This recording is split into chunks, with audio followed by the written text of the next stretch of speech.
Radio 7h-10h, Patrick Roger, Cécile de Ménibus.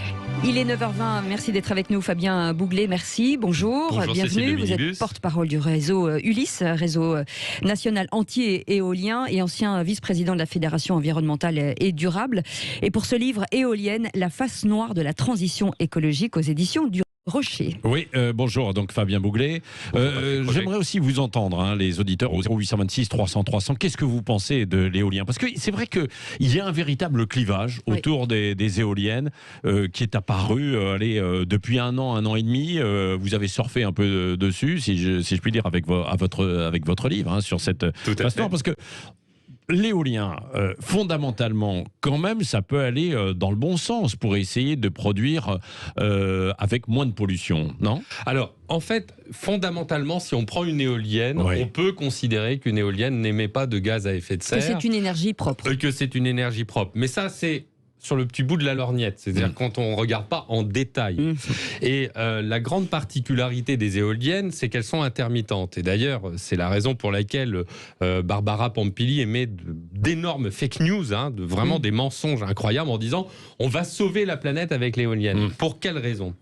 Ça dépend. Regardez, en Espagne, il y a quand même 50% de l'énergie qui vient de l'éolien, à peu près. Oui, mais on a une grande particularité en France. C'est qu'en France, 90% de l'électricité est décarbonée. 90%. Donc on est un très bon élève. Donc on est le champion du monde de la décarbonation au niveau mondial. C'est-à-dire que grâce au nucléaire. Grâce au nucléaire. Et dire qu'on va remplacer le nucléaire par de l'éolien, c'est juste en fait inepte, parce que vous allez remplacer de l'électricité décarbonée avec de l'électricité décarbonée, mais intermittente. Je m'explique. Fessenheim, quand on a supprimé les 2 réacteurs de Fessenheim, on a supprimé 2,2% de l'électricité nationale. 2,2% d'électricité décarbonée. Mais si vous remplacez la potentielle, la production d'électricité avec des éoliennes, comme les éoliennes ont un facteur de charge de 24,7%, c'est-à-dire qu'elles ne produisent que 24,7% de leur capacité maximale de production. Il faut compenser avec autre chose. Il faut compenser avec des usines au gaz, au pétrole et au charbon. Ce que fait l'Allemagne, par exemple. Et ce que fait l'Allemagne. Et l'Allemagne, qui émet à peu près 45% d'électricité d'origine éolienne et photovoltaïque et renouvelable, et 35% environ de charbon, émet 10 fois plus de gaz à effet de serre que la France. Et en fait, c'est le bonnet d'âne. L'Allemagne a le bonnet d'âne. Et en fait, Barbara Pompili voudrait nous prendre comme modèle l'Allemagne, qui est le moins bon élève, avec son énergie Wind 2, c'est-à-dire sa transition énergétique. On voudrait prendre comme modèle l'Allemagne, qui est le plus mauvais élève au monde en termes d'électricité décarbonée. C'est-à-dire qu'en fait, on a une Allemagne qui pollue énormément l'Europe, et en plus avec les vents d'Est, qui nous envoient les particules fines des usines au charbon. C'est l'incroyable paradoxe de cette situation. Bon, vous tirez à boulet rouge sur les éoliennes dans votre livre. Est-ce que quand même il n'y a pas des choses qui sont positives avec les éoliennes? Moi, j'en vois pas. Non? Moi, j'en vois pas. Moi, je vois 10 ans de propagande des promoteurs éoliens qui ont financé les associations environnementales comme Greenpeace, France Nature Environnement, la Ligue de protection des oiseaux avec lequel elles sont en partenariat, WWF. Et pourtant, il y a un impact sur les animaux. Alors qu'il y a un impact sur les animaux. Et en fait, quand on étudie, et ça a été le cadre de mon livre, puisqu'en fait, toute mon enquête a été synthétisée dans mon ouvrage avec plus de 500 sources. J'ai 500 sources officielles, des travaux parlementaires, des études scientifiques. Eh bien, en fait, on se rend compte que Greenpeace présente les éoliennes comme de jolies fleurs pour la transition énergétique, et en fait, ce sont de jolis monstres qui détruisent l'environnement de nos concitoyens. Sur les oiseaux, c'est pas aussi clair que ça, parce qu'il y a eu des études qui ont été réalisées qui montrent que la mortalité des oiseaux existe bien, c'est vrai, avec l'éolien, mais c'est quand même à un très faible niveau. Quel crédit apporté aux études réalisées par la Ligue de protection des oiseaux, qui est partenaire des 2 syndicats de promoteurs éoliens, France Nature, France Énergie Éolienne et Syndicat des énergies renouvelables. C'est un peu comme si on faisait une étude avec des cigarettiers qui faisaient une étude sur les cancers de la fumée avec des associations de lutte contre le cancer. Ça n'a aucun sens. Et vous êtes élu municipal, bien entendu, et vous revenez aussi sur ces agriculteurs dont les vaches sont... il y a une espèce de surmortalité depuis les éoliennes. Oui, c'est le cas de Nozay, mais c'est des cas qu'on a identifiés partout en France, avec plus de 400 vaches qui sont mortes à Nozay.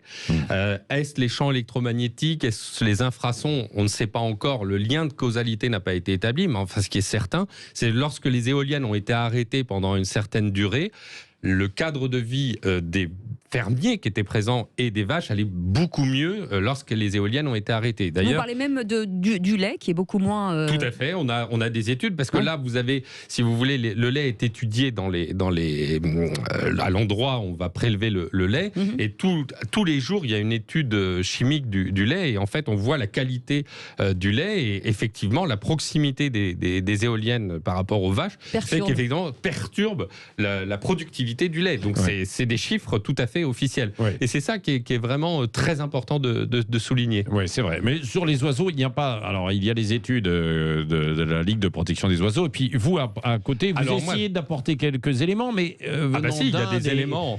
Des Irlandes, notamment. Il y a des Patrick Roger, il y a quand même des éléments importants.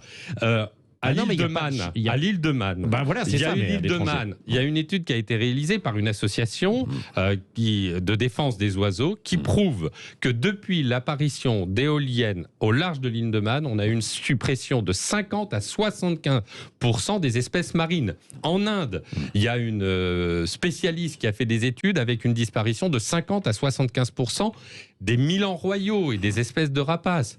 Vous avez également au Mexique, au Nouveau-Mexique, une étude d'un scientifique. Non, il y a de très nombreuses. On pourrait Pourquoi on n'en a pas en Europe aussi de quoi? Des études? Des études aussi complètes. Il y en a une qui a été faite en Espagne par l'Association de défense des oiseaux espagnole qui disait qu'il y avait à peu près 2 millions d'oiseaux qui mouraient par an. Et l'année d'après, cette association a été financée par la Fondation Iberdrola, le principal promoteur éolien espagnol. Et là, il n'y a plus de problème.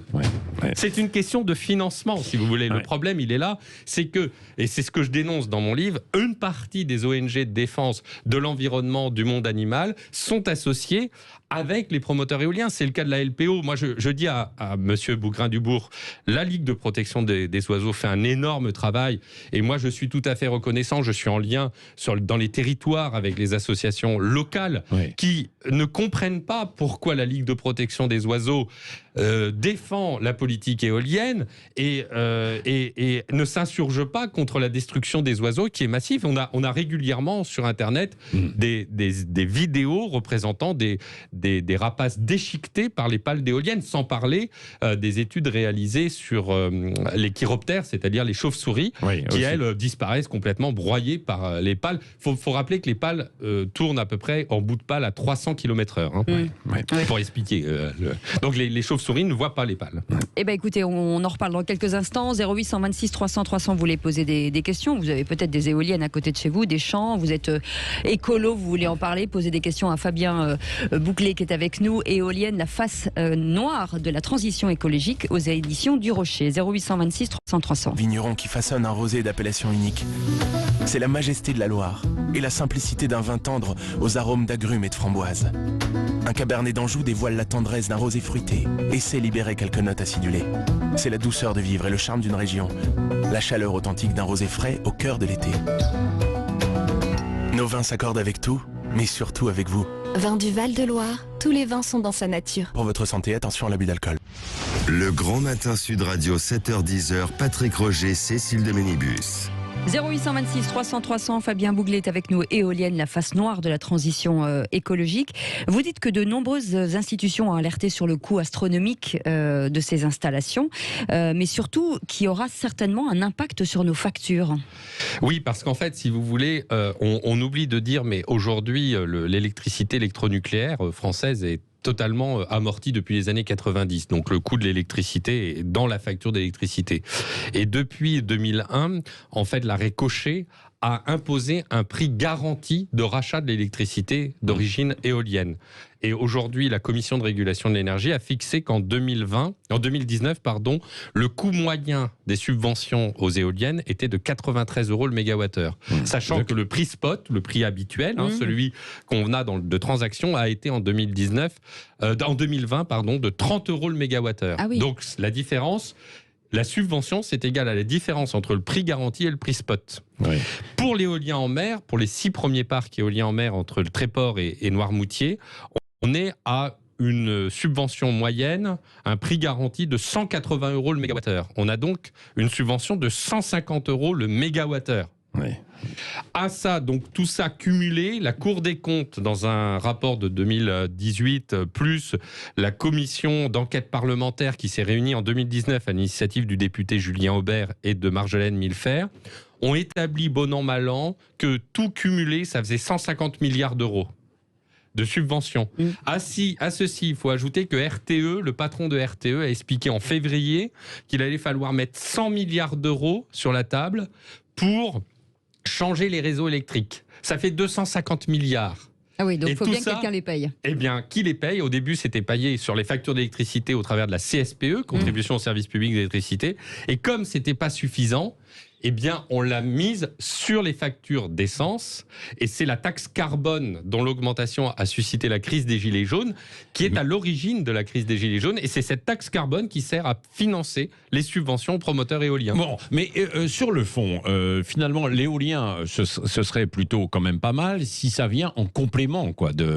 C'est ça. Vous n'êtes pas opposé radicalement, non? En fait, c'est quand même, ça pose un problème financier parce que. Mais attendez. L'éolien, aujourd'hui, on a 6% de production électrique. On a un surplus d'électricité, on vend, on exporte 10% de notre électricité.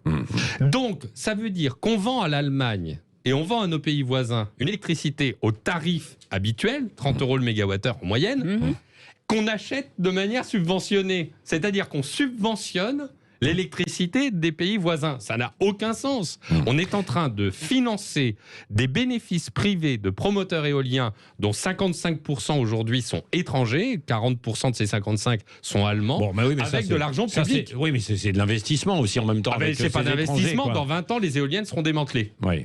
Non, elles seront démantelées. Pas toutes, évidemment. Vous savez bien qu'à partir du moment où il va y avoir un renouvellement du parc, progressivement. Oui, mais en fait, une éolienne a une durée de vie de 20 ans. Donc, une fois que vous l'avez financée à fond perdu avec les subventions, eh bien, il y a un démantèlement. Parce qu'en fait, on a prouvé que la rentabilité d'une éolienne, il y a une étude qui a été réalisée en Grande-Bretagne, montre que le facteur de charge est de 24% la première année, il est de 15% au bout de 10 ans, et il est de 10% au bout de 15 ans. C'est-à-dire qu'en plus, une éolienne, plus ça vieillit, moins ça produit. Mais est-ce que cette électricité, elle ne devrait pas plutôt servir à des communes, en fait, par exemple ? C'est pas possible parce qu'en fait, le réseau électrique français est complètement centralisé, à la différence de l'Allemagne, où c'est plutôt régionalisé. Et donc, en fait, on ne peut pas, hormis l'autoconsommation, par exemple, avec les panneaux photovoltaïques, on ne peut pas faire ça avec les éoliennes. Il n'y a pas d'achat d'électricité. Mais alors, pourquoi, tout à l'heure, vous n'avez pas répondu à ma question. Pourquoi l'Espagne réussit bien quand même à, grosso modo, à avoir entre 40 et 50% de sa production électrique qui est fournie par le parc éolien ? Oui, c'est-à-dire que l'Espagne n'avait pas fait le choix du nucléaire il y a des années. Nous, la France, avait fait ce choix dans le cadre du plan Messmer, justement pour lutter contre l'utilisation d'énergie fossile après la crise de 73, le choc pétrolier. Et donc, la facture d'électricité française a vraiment nettement baissé à partir des années 80, du début des années 80, et on a eu une électricité la moins chère d'Europe. Ça veut dire que quand même en Espagne, ils n'ont pas fait ce choix-là. Oui. Et donc, comme ils avaient ce besoin en énergie fossile, ils ont compensé avec des éoliennes qu'ils ont parsemées, et puis ils sont un des premiers fabricants d'éoliennes avec Siemens. Donc ça peut marcher quand même, quoi. Je ne sais pas si ça peut marcher. Je sais pas si ça peut marcher. Dans un mix énergétique, non ? C'est au prix d'une destruction complète des paysages espagnols. Quand vous allez en Espagne ou en Allemagne, c'est quand même une catastrophe. Si vous voulez, il faut bien comprendre que le modèle électrique français ne se prête pas à une énergie intermittente. On est en train de vouloir faire une transition énergétique comme en Allemagne, alors qu'en fait, la France n'a pas besoin de transition énergétique parce que la transition énergétique, elle est déjà faite. Nous sommes un pays décarboné, 90% décarboné. Oui, sauf qu'il y a des risques avec le nucléaire, ce que disent certains aussi. Donc, ça a des risques. Écoutez, la question principale, c'est la question du traitement des déchets nucléaires. Oui, bien sûr. Il faut savoir aujourd'hui, est-ce que vous connaissez, parce que Greenpeace nous annonce 1,6 millions de mètres cubes de déchets nucléaires. Il faut savoir qu'aujourd'hui, les déchets nucléaires les plus dangereux, c'est les déchets haute activité qui représentent 4000 mètres cubes et qui représentent à peu près l'équivalent d'une piscine. Et ces déchets représentent l'équivalent en tonnes de 10 tonnes, c'est-à-dire le poids d'une pale d'éolienne. Il faut quand même relativiser les choses. Et ensuite, il y a quand même une chose qui est importante. Gérard Mourou, qui est quand même prix Nobel de physique en 2018, personne ne le sait, a trouvé un moyen avec le laser de transmutation des déchets nucléaires, c'est-à-dire de supprimer la radioactivité très longue durée en très peu de temps avec les lasers. Donc, si vous voulez, il y a un moment, ça ne sert à rien. On est en train de dépenser 250 milliards d'euros pour rien. Les éoliennes ne servent à rien. Quand même. Pas pour rien. Certains spécialistes disent que ça sert en complément. C'est du mix énergétique. Attendez, je vais vous dire une chose.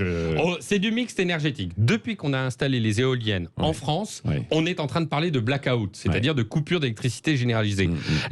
Les Français avaient tellement confiance dans leur système électrique qu'ils ne se posaient pas la question de la fourniture d'électricité. Aujourd'hui, l'année dernière, on a envisagé un blackout, on a même été contraint de réouvrir des centrales au charbon. Attendez, c'est le paradoxe le plus complet. Cet hiver, oui. On en a parlé cet hiver. Allez. 0826 300 300 avec Eric qui nous appelle d'Albi. Bonjour Eric. Bonjour Eric. Oui, bonjour toute l'équipe. Ouais. Bon, écoutez, il n'y a plus rien à dire, tout a été dit. Bravo monsieur. Vous aurez compris, je suis pas un fanat de l'éolien et je suis pas un fanat de cette écologie lobby qui nous gouverne maintenant depuis 30 ans. C'est infernal, mais tout a été dit. On a des industriels qui financent l'installation en faisant miroiter une écologie qui, au final, on se rend compte est inexistante. Vous imaginez, vous parlez du problème des déchets nucléaires. Imaginez avec 250 milliards ce que l'on pourrait faire pour la recherche du traitement de ces déchets. Imaginez, c'est la même chose pour les véhicules électriques. On nous parle de l'électricité, alors on va les faire tourner avec des éoliennes sur le toit, les voitures. On est en pointe sur l'hydrogène, mais on se tourne vers l'électrique. Enfin, c'est l'écologie telle qu'elle est pratiquée chez nous, c'est que ça, c'est que du lobbying. Vous parliez de la LPO financée, mais je pense que le plus gros travail à faire, c'est ça. On parlait de conflit d'intérêts en médecine avec le professeur Raoult, on pourrait en parler avec l'écologie. C'est un monde de conflit d'intérêts. On voit Hulot partir en disant le lobby des chasseurs, mais quels sont le nombre de lobbies auxquels sont soumis les écologistes français? C'est hallucinant. La LPO, alors bon, moi je veux bien protection des oiseaux, effectivement, financée par l'éolien, on n'en parle pas. Bougrain-Dubourg, il est plus efficace à montrer un mec en culotte dans son jardin qui attrape 3 ortolans. Non mais je pense qu'il faut pas être excessif en fait à tous les niveaux. Eric, il y a du bon avec certaines mesures quand même plus écologistes qui peuvent respecter en fait la nature. Oui, mais lesquelles Non, mais c'est vrai que quand on étudie vraiment en profondeur, et je crois d'ailleurs que l'émotion suscitée par le documentaire qui a été inspiré de mon livre Du rêve aux réalités qui est sorti début juin, a montré à quel point les Français étaient en train de découvrir l'ampleur de l'imposture des éoliennes, parce que c'est une imposture. Vous savez, j'ai découvert, et j'en ai parlé dans mon livre, qu'il y a un lobby allemand qui a été installé au sein même du ministère de l'écologie. Ça s'appelle l'OFATE, l'Office franco-allemand de la transition énergétique. Il faut savoir qu'il n'y a que l'Allemagne qui a une industrie en matière d'énergie renouvelable. Quand on parle des emplois créés en France, c'est totalement faux. Les emplois, ils sont créés en Allemagne ou en Espagne ou au Danemark. Et il y a de l'emploi pour le nucléaire, en revanche. Il y a 400 000 emplois, selon les rapports. Il y a 400 000 emplois directs, indirects et induits. En France, on a vendu Alstom, on a vendu Arriva, nous n'avons plus de producteurs d'éoliennes. On a juste une vague structure de montage d'éoliennes à Saint-Nazaire et au Havre, mais c'est tout. On est en train de financer la recherche et le développement et l'industrie allemande avec des lobbies qui sont installés au sein même du ministère de l'écologie. Je me demande encore comment c'est possible qu'au sein de la direction chargée de l'énergie et du climat en France, on ait un lobby allemand dans les locaux du ministère de l'écologie. C'est quand même incroyable. Mais tout de même, on dit que l'énergie éolienne peut être compétitive. Alors ça, elle est compétitive par rapport à des solutions conventionnelles. Oui, ça c'est ce que disent les promoteurs éoliens. Mais les éoliennes sont compétitives avec les subventions. Moi, je dis, si les promoteurs éoliens disent que les éoliennes sont compétitives, on stoppe toute subvention du jour au lendemain, comme on est en train de le faire pour les panneaux photovoltaïques. D'ailleurs, je constate que le Conseil d'État a dit la renégociation des tarifs de rachat des panneaux photovoltaïques était quand même vraiment trop important et d'intérêt général. Eh bien, arrêtons les subventions aux promoteurs éoliens. Effectivement, on verra si c'est compétitif. Et si on continue en matière d'écologie, vous dites que les matériaux utilisés par les constructeurs ne sont pas recyclables en plus. Ah oui, tout à fait. Alors ça, c'est effectivement... dingue. Alors, il faut comprendre, vous avez 4 éléments de fabrication d'éoliennes. Le socle en béton, 1500 tonnes de béton armé, qui d'ailleurs sont utilisés par des granulats qu'on prend dans les mers, donc c'est déjà un autre problème. 50 tonnes de ferraille. J'ai eu récemment quelqu'un proche des promoteurs éoliens qui m'a dit « Monsieur Bouglet, les socles ne seront jamais enlevés. Les 8000 socles en béton, on ne pourra pas les enlever. C'est comme les blocos allemands. » C'est difficile de les enlever. Oui. Après, les mâts, ça c'est recyclable, c'est de la ferraille. Les fibres de carbone utilisées par les pales. On peut les réutiliser après. Les mâts. Non, mais même avec les on peut pas il faut... Les blocos allemands, on les a pas enlevés. Non, ça c'est autre chose. Mais c'est la même chose. C'est d'énormes blocs de béton qui sont enterrés dans le sol définitivement. Il faut pas se leurrer. Les pales d'éoliennes sont en fibres de carbone et fibres de verre. Elles ne sont pas recyclables. Alors on a il faudra les enterrer. Il faut les enterrer. On a découvert des images dans le Wyoming de décharges d'éoliennes. Alors on nous dit oui, mais en France c'est pas le cas. Mais on n'a pas les premières éoliennes désinstallées. Donc comment voulez-vous? Alors on nous dit c'est pas le cas. Et puis on avait Stas. Moi j'ai vu un article il y a un an après la sortie de mon livre. On va recycler les pales d'éoliennes d'ici 2040. Avec des scies, on peut mettre Paris en bouteille. Après, le néodyme, il faut savoir que les nacelles d'éoliennes sont composées avec des terres rares. Alors moi, je tiens les chiffres du plan pluriannuel de l'énergie du ministère de l'écologie. 200 kilos pour une petite éolienne sur Terre et 1 tonne minimum pour une éolienne en mer. C'est, comment dire... la façon dont on récupère ces terres rares sont absolument catastrophiques en Chine.